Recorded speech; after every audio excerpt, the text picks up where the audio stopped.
오늘 하나님께서 우리에게 주신 말씀은 사무엘상 31장 1절에서 13절까지의 말씀입니다. 하나님 말씀 받들어 읽도록 하겠습니다. 블레셋 사람들은 이스라엘을 쳤습니다. 이스라엘 사람들은 그들 앞에서 도망치다가 길보아 산에서 쓰러져 죽었습니다. 블레셋 사람들은 사울과 그 아들들을 끝까지 쫓아가 그의 아들 요나단과 아비나답과 말기수아를 죽였습니다.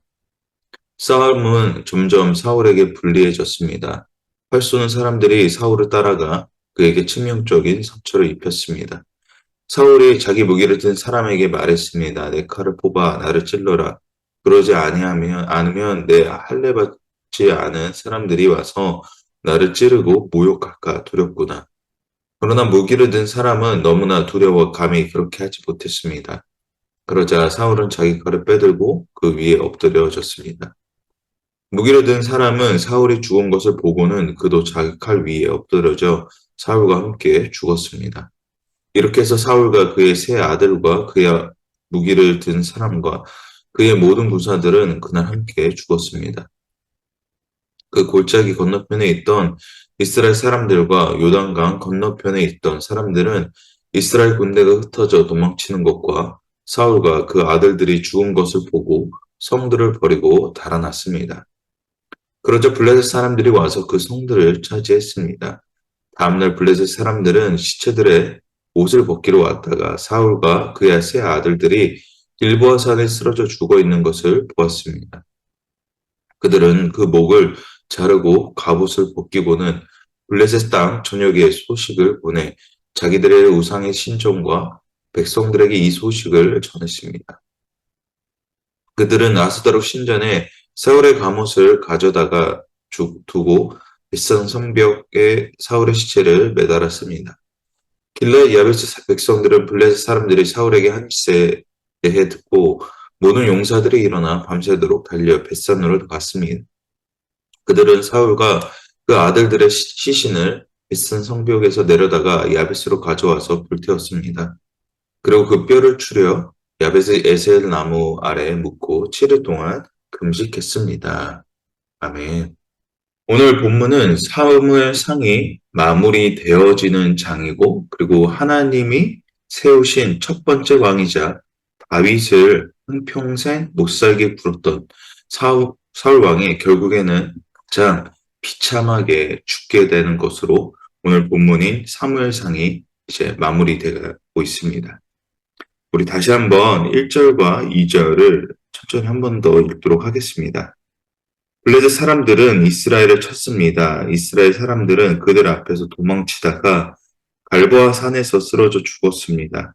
블레셋 사람들은 사울과 그 아들들을 끝까지 쫓아가 그의 아들 요나단과 아비나답과 말기수아를 죽였습니다.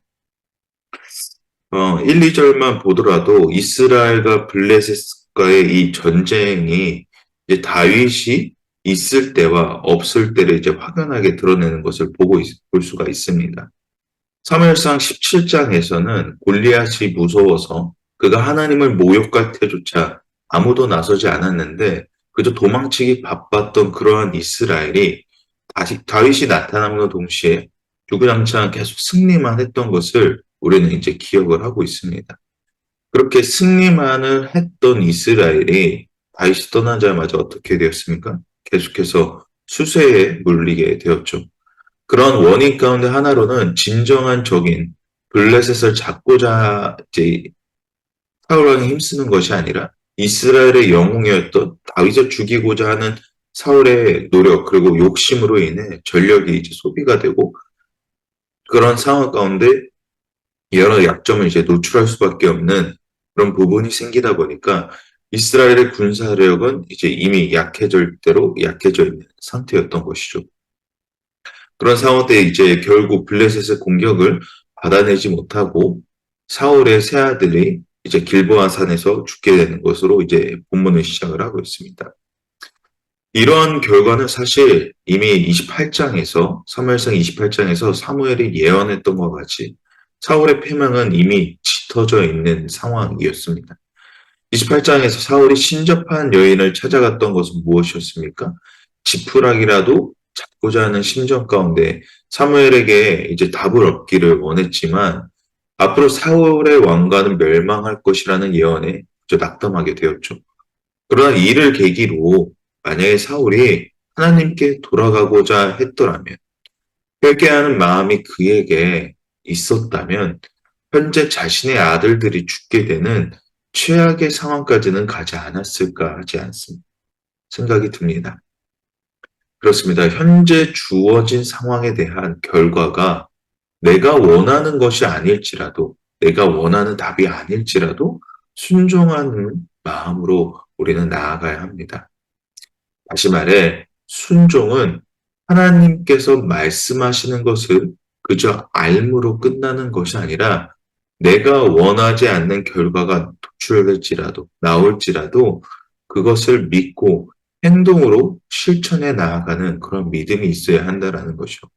즉, 사울이 예언에 순응하여 하나님께서 나를 멸망의 자리에 놓으실지라도, 그렇게 하실지라도 내가 하나님을 믿습니다라는 그런 겸손한 태도가 있었다면 오늘 세 아들의 죽음과 자신의 죽음까지 가는 상황이 되지 않았을 것입니다.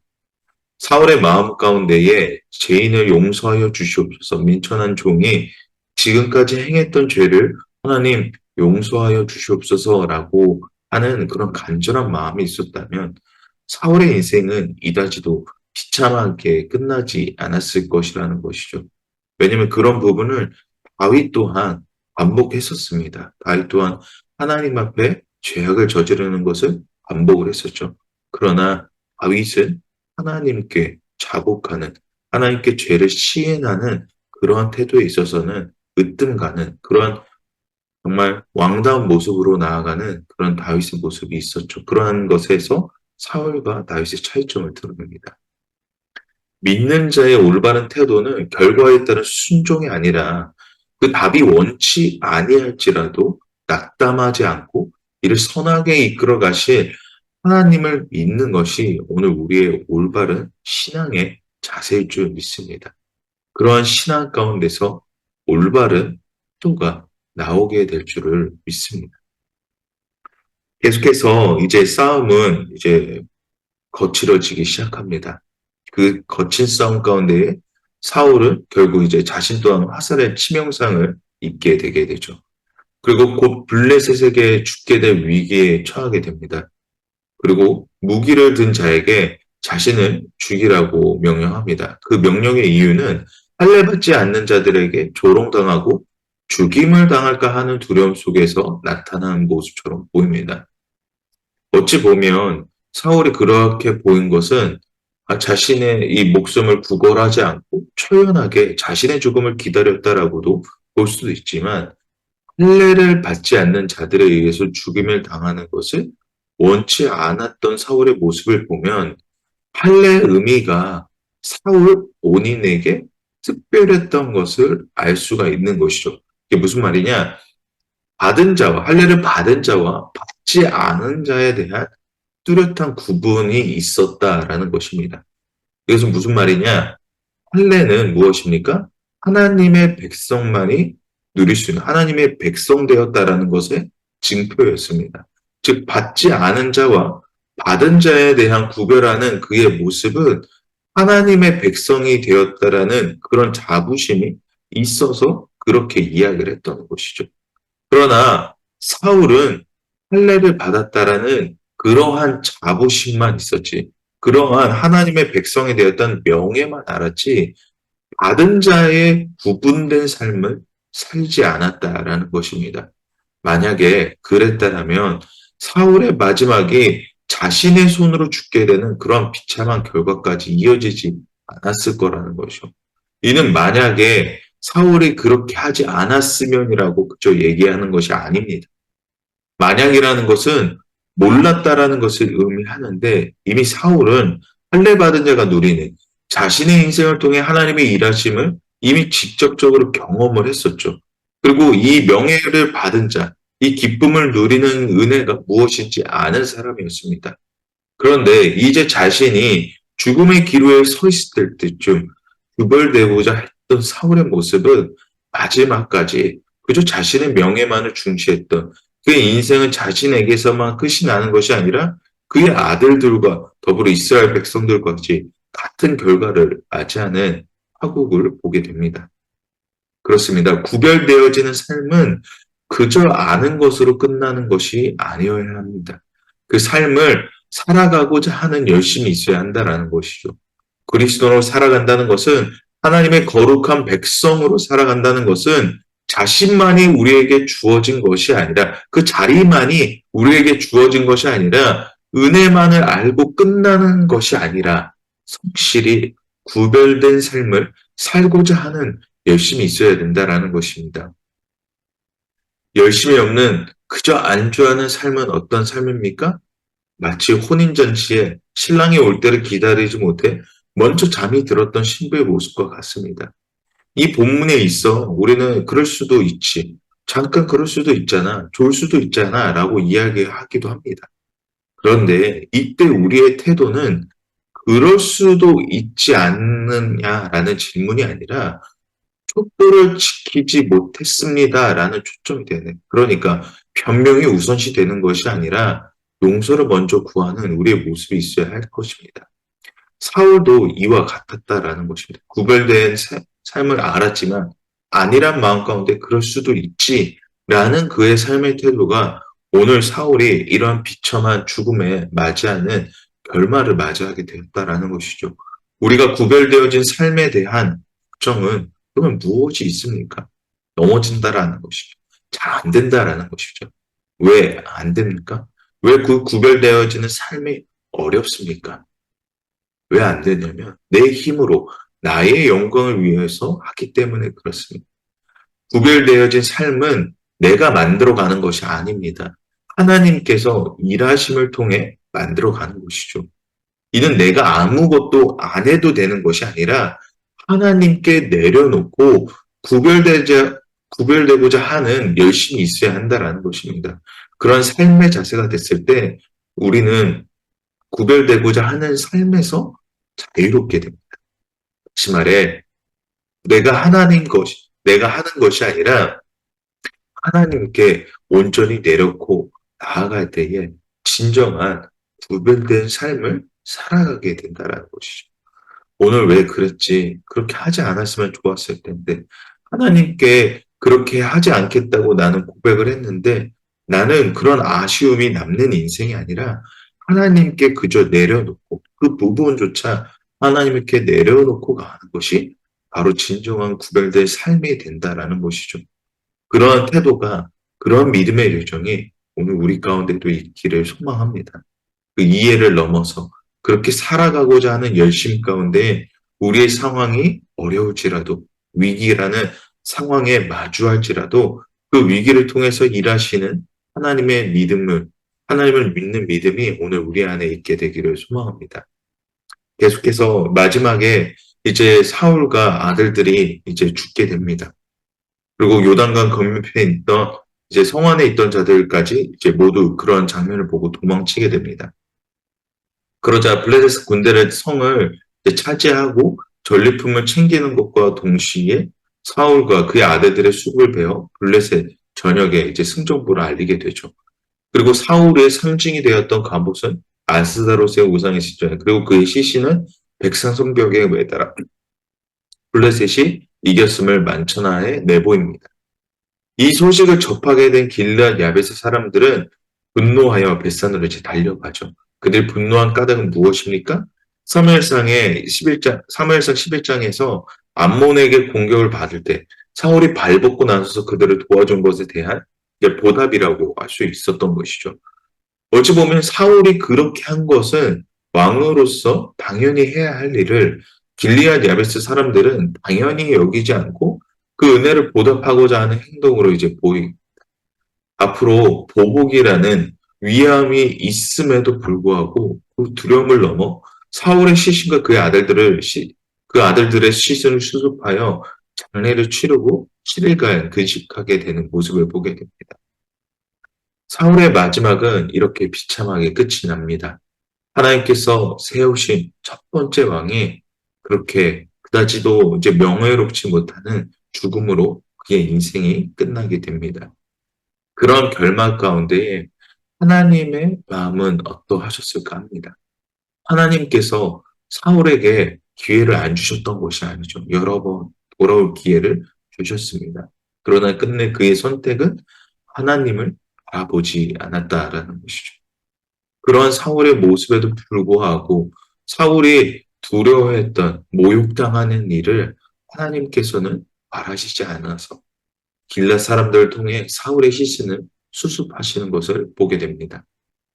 그리고 마지막에 그들이 7일간 금식하는 것을 통해 하나님 또한 이와 같이 얼마나 마음이 아프셨을까 합니다. 많은 기대와 축복 속에 세워진 이스라엘 첫 번째 왕 사울은 열심이 없었던 왕이 아니었습니다. 사람의 기준이 아닌 하나님의 기준으로 열심히 살고자 하는 그런 마음이 있었던 왕이었죠. 그런데 어쩌다가 사울의 모습이 이렇게 변했던 것입니까? 이스라엘 왕이 세워졌던 이유가 무엇이었습니까? 자신의 소견대로 행하고자 하는 이스라엘 백성들이 그들에게 맞는 왕을 세우고자 함이 바로 이스라엘 왕이 세워졌던 배경이었죠. 그렇게 이스라엘 백성들이 원하는 왕이 되기 위한 그런 눈초리를 결국 받고 살아갔던 사울은 하나님이 원하시는 왕이 아니라 그들이 원하시는 왕이 되었던 것입니다. 백성이 왕이 되고자 하는 삶을 통해 결국 하나님을 떠나게 되는 자리에서 비참한 결과를 맞이하게 된다라는 것이죠. 사울의 모습은 비단 오늘 우리에게도 적용이 되어집니다. 나는 하나님께 구별되어진 삶을 살아가는 그리스도인으로서 누구의 눈치도 보지 않고 하나님의 위대하심을 자랑하고 선포하며 살아가고 있는지 아니면 하나님보다 다른 사람의 눈치를 먼저 생각하고 가는지 오늘 우리는 사울의 인생을 통해 어떠한 삶이 우리에게 중점이 되어야 되는 것을 배우게 됩니다. 오늘날 우리는 구별된 삶에 대해 여전히 어려워합니다. 왜 구별된 삶이 어렵습니까? 결국엔 내가 하고자 하기 때문이죠. 구별된 삶을 지키고자 하는 노력이 내 힘과 내 뜻 안에서 나오기 때문입니다. 구별된 삶은 내가 하는 것이 아니라 하나님께서 만들어 가시는 삶입니다. 다시 말해 하나님께서 이끌어 가셔야지만 우리는 구별된 삶을 살 수 있다라는 것이죠. 그렇습니다. 그 은혜의 자리로 하나님께서 우리를 인도하시고 부르셨다라는 것은 구별된 삶으로서의 우리의 삶을 책임져 주신다라는 것입니다. 구별이 나의 힘과 나의 노력으로 가는 것이 아니라 하나님께서 인도하신다라는 그 믿음 가운데에 우리가 나아갔을 때에 우리 안에 두려움이 없는 우리 신앙을 온전히 주님 안에서 지켜나아갈 수 있는 그러한 힘과 능력이 생긴다라는 것이죠. 그렇기에 오늘도 구별되어지는 그 삶에 있어서 노력이 있기를 원합니다. 열심히 하고자 하는 그러한 마음 가운데 또 실패할지라도 넘어질지라도 두렵지 않게 될 줄을 믿습니다. 왜냐하면 하나님께서 만들어 가시는 과정 중에 있음을 우리가 깨닫고 오늘도 주님과 동행하고자 하는 그런 삶의 노력이 오늘 우리 안에 있게 되기를 소망합니다. 오늘 삶의 자리에서도 당당히 하나님의 이름을 선포하며 나아가십시오. 구별된 삶의 자리를 찾고자 노력하시기 바랍니다. 이 은혜가 그저 아는 지식으로 끝나는 것이 아니라 실천하는 나아가는 그 하나님의 위대하심을 하나님의 인도하심을 믿고 나아가는 저와 여러분 모두의 삶이 되시기를 주님의 이름으로 축복합니다. 오늘도 주님의 일하심을 믿고 나아가는 성도의 마음은 성도의 자세는 하나님께서 그리 하지 않으실지라도 내가 하나님을 온전히 믿으며 나아갑니다. 이것이 오늘 우리의 신앙의 고백이 되어야 된다는 것이죠. 두렵지 않습니다. 하나님 내가 어떻게 나아갈 때, 하나님 온전히 믿어 나아갈 때에, 하나님 내가 때때로 우리의 삶의 신앙 속에서 이해되지 않더라도 하나님께서 온전히 인도하실 것을 믿고 나아간다라는 그런 삶의 자세가 오늘 저와 여러분 모두의 신앙의 고백과 더불어 올바른 태도가 되는 우리의 자세가 있게 되기를 주님의 이름으로 축복합니다.